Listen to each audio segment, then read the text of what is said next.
Ramón Ayala y Cornelio Reina se convirtieron en los máximos referentes de la música norteña al formar el emblemático dúo Los Relámpagos del Norte. Eran grandes músicos, compositores y amigos que coincidieron, crearon, cantaron y alcanzaron la fama. Sin embargo, su destino tomó un giro inesperado. Los celos y conflictos personales se interpusieron, quebrando finalmente su relación. Hoy les contaré esta historia llena de emociones. La separación de los Relámpagos del Norte estuvo marcada por una traición. Ramón conquistó a la esposa de Cornelio. Pero para entender este desenlace, comencemos desde el principio, cuando sus caminos se cruzaron de forma inusual en un bar. Cornelio Reina, originario de Parras de la Fuente, México, pasó su juventud trabajando en una fábrica de ladrillos en Tamaulipas. En 1957 se unió a un músico llamado Juan para formar un dúo llamado Carta Blanca. Tocaban regularmente en un bar que llevaba el mismo nombre, donde se relacionaron con otros músicos del norte de Tamaulipas. Durante varios años, este lugar se convirtió en su escenario principal, puliendo su estilo y ganando reconocimiento a nivel local. Cornelio soñaba con convertirse en un cantante profesional, y su talento no tardó en ser reconocido. Por otro lado, Ramón Covarrubias Garza, conocido posteriormente como Ramón Ayala, creció en Monterrey, Nuevo León, en un entorno humilde. Desde pequeño, lustraba zapatos para ganarse unas monedas, pero poseía un amor inmenso por la música y un don excepcional para tocar el acordeón, el cual comenzó a aprender a los 4 años. Según los relatos familiares, un día, mientras Ramón trabajaba cerca de una estación de tren, se sintió atraído por la música que provenía de un bar conocido como el Cadillac. La curiosidad lo llevó a asomarse, descubriendo a Cornelio y Juan ensayando. Aunque apenas era un niño, Ramón ya practicaba incansablemente con su acordeón. Con timidez, pidió a Juan que le permitiera tocarlo. Aunque éste al principio se mostró renuente, Cornelio lo animó a darle una oportunidad. Aprovechando el momento, Ramón interpretó varias melodías que dejaron a todos boquiabiertos. Su don era innegable. Aquella noche, Ramón ejecutó con pasión una polca llamada Rosa Ana, y el público, emocionado, estalló en aplausos. Los músicos quedaron tan impresionados que le ofrecieron trabajo en el acto. Apenas con 15 años, Ramón ya se había labrado un nombre como El Muchacho, ganándose el respeto en la escena musical local. Sin embargo, enfrentó obstáculos debido a su corta edad. El Sindicato Nacional de Filarmónicos de Reynosa inicialmente le prohibió tocar profesionalmente en bares. Tras varios intentos, logró la aprobación y comenzó a tocar con diversos músicos que valoraban su talento. Su habilidad con el acordeón lo convirtió rápidamente en una figura destacada. Durante esta etapa, Ramón conoció a Homero Guerrero, conocido como El Cadete o Teco. Juntos grabaron un disco que mostró la destreza de Ramón con el acordeón. Mientras tanto, Cornelio seguía actuando con Carta Blanca en el Cadillac. Fue entonces cuando el destino quiso intervenir. Juan, el compañero de Cornelio en Carta Blanca, comenzó a considerar su retiro del dúo. Paralelamente, un joven músico llamado Maya solicitó una oportunidad para tocar con ellos. Ante la inminente partida de Juan, decidieron probar con Maya para evaluar cómo encajaba su estilo. Sin embargo, cuando Juan finalmente dejó el grupo, Cornelio quedó sin compañero. Fue entonces cuando recordó a Ramón Ayala, consciente de que su talento y estilo eran el complemento ideal para sus composiciones. Después de varias semanas de actuaciones constantes en aquel bar, Cornelio, conocido allí por el apodo de Teco, se acercó a Ramón y le preguntó si deseaba continuar colaborando. Ramón, quien admiraba profundamente el estilo y la voz distintiva de Cornelio, aceptó sin dudarlo. Con la motivación de Cornelio, Ramón se embarcó en una misión conjunta, a lo que Cornelio le dijo con entusiasmo: «Soy el indicado, ven conmigo». Desde el inicio, ambos enfrentaron numerosos obstáculos. Cornelio, en ocasiones, desaparecía por días, incluso por una semana entera, dejando a Ramón con la incertidumbre de su paradero. No obstante, cada vez que regresaba, retomaban su música como si nada hubiera pasado. Estas breves ausencias no afectaron su relación. Por el contrario, las adversidades que atravesaron fortalecieron su amistad. En una de esas noches en Reynosa, mientras buscaban un nombre para su nuevo dúo, Ramón tuvo una idea repentina. De pie frente al bar antes de su presentación, observó el cielo justo cuando un rayo iluminó la oscuridad, inspirándolo al instante. Sugirió Los Relámpagos a Cornelio, quien aceptó con entusiasmo. Así nacieron Los Relámpagos del Norte, un nombre que pronto se convertiría en un emblema de la música norteña. Cornelio asumió el papel de vocalista principal y compositor, mientras Ramón se encargó del acordeón y las armonías de segunda voz. Juntos comenzaron a forjar su camino, tocando en los bares locales de Reynosa, Tamaulipas, a inicios de los años 60, grabando su primer disco con 12 canciones. El trayecto hacia la fama fue arduo y lejos de ser glamoroso. Durante años, ambos vivieron en condiciones de extrema pobreza. Cornelio poseía un único par de pantalones desgastados por el uso constante, mientras que Ramón solo contaba con 2 pares remendados. Aunque carecían de recursos materiales, compartían un sueño y una sólida amistad que los mantenía enfocados. Durante este tiempo, el padre de Ramón se unió al grupo tocando el tololoche, un contrabajo tradicional que añadió profundidad a su música. Después de largas noches de actuaciones en bares y cantinas, regresaban a la casa de Cornelio, donde su esposa les preparaba un sencillo pero cálido guiso. La falta de dinero los obligaba a sentarse en viejas cajas de madera alrededor de una mesa modesta, disfrutando el calor de la comida casera. A pesar de las dificultades, su compañerismo y pasión por la música los impulsaban a continuar. Con determinación, los Relámpagos del Norte trabajaron sin descanso con la esperanza de captar la atención de alguna disquera.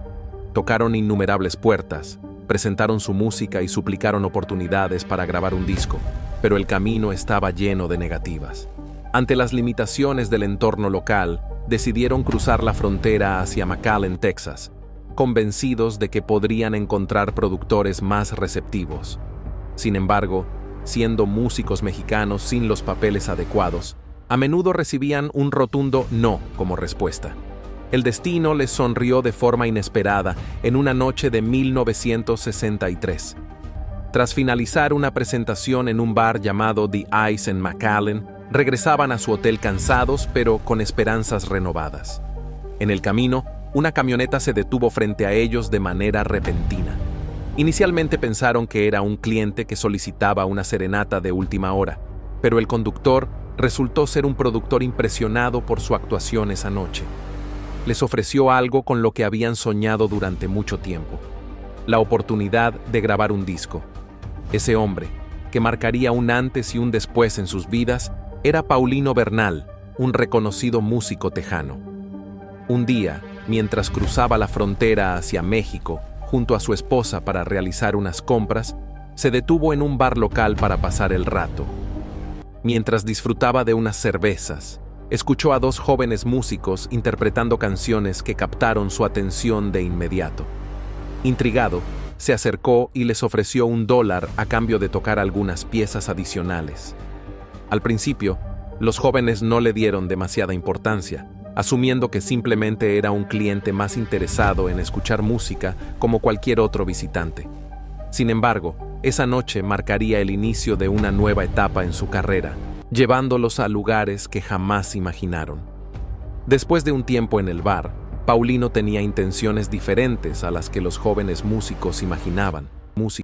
Al concluir su interpretación, les comentó que no llegarían lejos tocando canciones que pertenecían, en su mayoría, al popular grupo La Alegre de Terán. Les explicó que necesitaban interpretar algo único, propio y auténtico. Fue en ese momento cuando Cornelio y Ramón decidieron mostrarle las piezas que ellos mismos habían creado. Estas composiciones, llenas de emociones profundas y la esencia de sus vivencias, captaron la atención de Paulino. Cornelio había impregnado las letras con su alma, mientras que el acordeón de Ramón las envolvía con un sonido singular.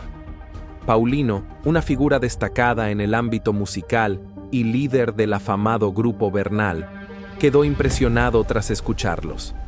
Al finalizar su breve presentación, Paulino les entregó su tarjeta, presentándose como representante de Bego Records, una disquera que podría transformar sus sueños en realidad. Les expresó cuánto le había gustado lo que había escuchado y les preguntó si estarían interesados en grabar. Sin embargo, Cornelio y Ramón mostraron cierto recelo, pues ya habían enfrentado rechazos previos al intentar entrar en la industria musical. Le explicaron que en McAllen nadie les había dado una oportunidad, pero Paulino no se dejó intimidar. Les dio otro $1, esta vez para que lo acompañaran en su camioneta al estudio. Les prometió que se aseguraría de que tuvieran la oportunidad que tanto habían buscado. Con una mezcla de entusiasmo y escepticismo, los jóvenes músicos aceptaron la propuesta, emprendiendo un camino que eventualmente los llevaría a convertirse en referentes de la música norteña. Los Relámpagos del Norte lograron grabar su primer material discográfico, un proyecto modesto que incluyó apenas 4 canciones: Llora, Llora, Oh, Gran Dios, Mis Ojos Ingratos y Santa Amalia. A pesar del esfuerzo y la calidad del trabajo, este álbum inicial no tuvo el impacto deseado. Las canciones no recibieron difusión en la radio, limitando su alcance y dejando a la disquera con dudas sobre el potencial del dúo para alcanzar el éxito masivo. La posibilidad de grabar un álbum completo parecía incierta en ese momento. No obstante, Paulino Bernal, su principal aliado y el motor detrás de su primera oportunidad, no estaba dispuesto a rendirse. Creía firmemente en el talento de Cornelio y Ramón. Les planteó la posibilidad de continuar con otro proyecto, y ambos músicos, impulsados por su pasión y persistencia, lograron convencerlo de seguir adelante. Así comenzaron a trabajar en su segundo álbum, Ya no llores, que marcaría un antes y un después en sus carreras. Este disco incluyó temas como Celos y Penas, Al pie de tu ventana y El Coyote, que rápidamente se convirtieron en éxitos y conquistaron el corazón de los oyentes. El impacto de Ya no llores fue inmediato. Las canciones comenzaron a sonar con frecuencia en las estaciones de radio, resonando con los aficionados del norte de México y el Valle de Texas. Para 1964, la popularidad del álbum creció exponencialmente, y los Relámpagos del Norte ganaron un público leal. Sus primeras presentaciones en vivo fueron respaldadas por el Grupo Bernal, que los incluyó en su espectáculo Los Dos Compadres. Como Cornelio y Ramón no hablaban inglés en aquel entonces, Paulino se encargó de enseñarles algunas frases básicas para las giras. Durante 2 meses, el dúo ofreció presentaciones exitosas, demostrando que la música podía superar cualquier barrera idiomática. A partir de ese momento, su trayectoria ascendente fue innegable. Los Relámpagos del Norte se consolidaron como una de las agrupaciones más influyentes y queridas de la música norteña. La poderosa voz de Cornelio Reina, acompañada de sus letras cargadas de sentimiento, y el magistral dominio del acordeón de Ramón Ayala, crearon una fusión única que conectó profundamente con el público. Después del triunfo de Ya no llores, la fama de la dupla continuó en aumento, colocándolos en el epicentro de la música regional. Llegaron tarde al primer lugar, lo que les obligó a apresurar el segundo espectáculo, y finalmente llegaron al tercero, solo para descubrir que el público ya se había ido. Los fanáticos, frustrados por la larga espera, comenzaron a lanzar piedras como expresión de su decepción. Al darse cuenta de que necesitaban una gestión más profesional, decidieron recurrir a Cando Cano, quien se convirtió en su nuevo manager. Bajo su dirección, la carrera del dúo prosperó aún más, ya que Cano logró asegurar contratos adicionales y organizar su creciente agenda de forma más eficiente. Con su apoyo y su arduo trabajo, grabaron 3 álbumes más exitosos, consolidando su lugar en la industria musical. Temas como Comal Metate, Hay Ojitos y Con tinta de sangre se convirtieron en éxitos, sumando a su continuo ascenso. En 1967, en el punto más alto de su carrera, los Relámpagos del Norte recibieron una gran oportunidad de parte del legendario Don Antonio Aguilar, quien los invitó a participar en varias películas. Aparecieron en El hijo de Gabino Barrera, La captura de Gabino Barrera y El ojo de vidrio. Sin embargo, tras años de éxito juntos, el dúo que alguna vez fue inseparable comenzó a enfrentar tensiones crecientes y los rumores sobre su separación empezaron a circular en 1970. Después de 8 años creando algunas de las canciones más icónicas de la música norteña, la pareja se separó oficialmente, poniendo fin a una etapa histórica de los Relámpagos del Norte. Cornelio, al reflexionar sobre esa decisión, confesó más tarde: «Ya no puedo hacer este trabajo más. Voy a probar suerte por mi cuenta». Sus palabras dejaban entrever las luchas internas y las presiones que llevaron a la separación, y aunque muchos especularon sobre los motivos detrás de la ruptura, era innegable la huella que los Relámpagos del Norte habían dejado en la escena musical. Los fanáticos quedaron sorprendidos, tratando de entender lo que había salido mal. A finales de los años 60, la vida personal de Cornelio también comenzó a pasarle factura. Se casó por tercera vez con Mercedes Castro, una talentosa cantante a quien él había ayudado a promover. Sin embargo, su matrimonio estuvo marcado por intensos desafíos, y los celos de Cornelio, un rasgo frecuente en sus relaciones, generaron tensiones entre ellos. Cornelio, conocido por su encanto con las mujeres, le resultaba difícil manejar la atención que su esposa recibía de los fanáticos, lo que desataba constantes conflictos. Aunque su matrimonio fue apasionado, pronto se deterioró, durando solo alrededor de 2 años. La relación se convirtió más en un cortejo que en una sociedad, con los celos de Cornelio escalando hasta tal punto que amenazó con acciones legales contra cualquier hombre que se acercara a su esposa. Para evitar problemas legales, Mercedes a menudo tenía que disculparse en nombre de Cornelio, pero el drama constante, alimentado por los celos y las infidelidades de Cornelio, terminó afectando tanto a su relación como a su carrera. Incluso la hermana de Cornelio intervino, aconsejando a Mercedes que evitara ser cruel y ayudara a su esposo, especialmente porque vivían cerca de personas que podrían apoyarlo. Sin embargo, estaba claro que la tensión entre ellos se estaba volviendo insoportable. La situación alcanzó su punto de quiebre cuando Cornelio, abrumado por las presiones de su matrimonio y su vida personal, le dijo a Mercedes que dejaría el mundo de la música, incapaz de tolerar la relación por más tiempo. Ella lo dejó, pero luego intentó regresar a la música. Sin embargo, Cornelio, incapaz de dejar atrás su propio resentimiento, se negó a permitirle volver a cantar. Surgieron especulaciones sobre si el colapso marital de Cornelio y su eventual separación de Mercedes estaban relacionados con su compañero Ramón Ayala. Se rumoraba que el creciente interés de Ayala por Mercedes, después de la separación de Cornelio, tenía algo que ver con la disolución del dúo. Aunque tales afirmaciones nunca fueron confirmadas, los chismes aumentaron, especialmente después de que se decía que la tensión entre Ayala y Reina creció tras una discusión importante. Las razones detrás de la ruptura fueron complejas, involucrando no solo rivalidades. No solo fueron los asuntos personales, sino también los problemas más profundos que afectaban a Cornelio, como sus batallas con el alcoholismo y los celos. Además, se rumoreaba que Cornelio siempre había deseado lanzarse como solista, especialmente atraído por experimentar con la música de mariachi, un género que le había fascinado durante años. Este anhelo de libertad creativa se hizo evidente a principios de la década de los 70s, cuando Cornelio comenzó a dar sus primeros pasos como artista individual, grabando éxitos como el inolvidable Me caí de la nube acompañado de mariachi. A pesar de los rumores y chismes que rodeaban la separación de los Relámpagos del Norte y las dudas sobre la reputación de Ramón Ayala, Nada de esto resultó ser cierto.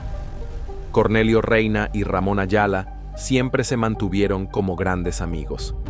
Como ellos mismos comentaron, todos pensaron que había disputas entre nosotros, que habíamos tenido peleas, pero en realidad no había desacuerdos.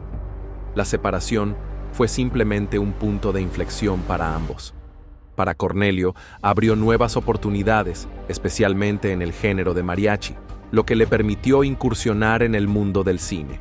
Se mudó a la Ciudad de México, donde no solo continuó interpretando sus canciones, sino que también empezó a actuar, lo que ayudó a impulsar su carrera tanto en la música ranchera como norteña. Por otro lado, después de separarse de Cornelio, Ramón Ayala formó su propia banda, Los Bravos del Norte.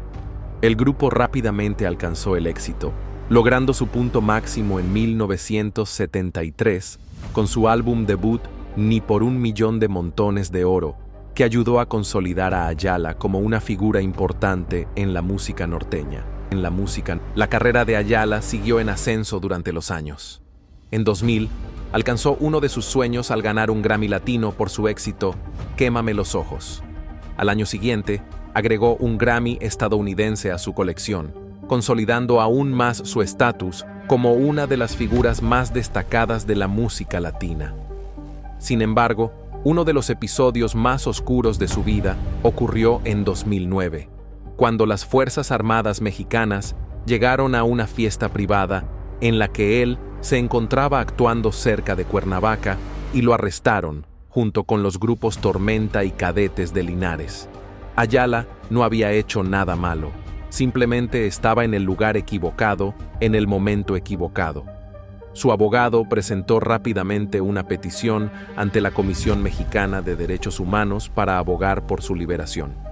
Familiares, amigos y fanáticos se reunieron afuera del centro de detención exigiendo su libertad.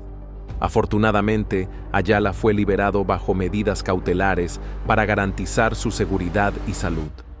La historia de los Relámpagos del Norte dio un giro emotivo en 1995, casi 3 décadas después de que el dúo se formara. Mientras Ramón Ayala regresaba de una gira por Estados Unidos, Cornelio se puso en contacto con él para pedirle que se reúnaran y hicieran una gira juntos nuevamente, como los Relámpagos del Norte.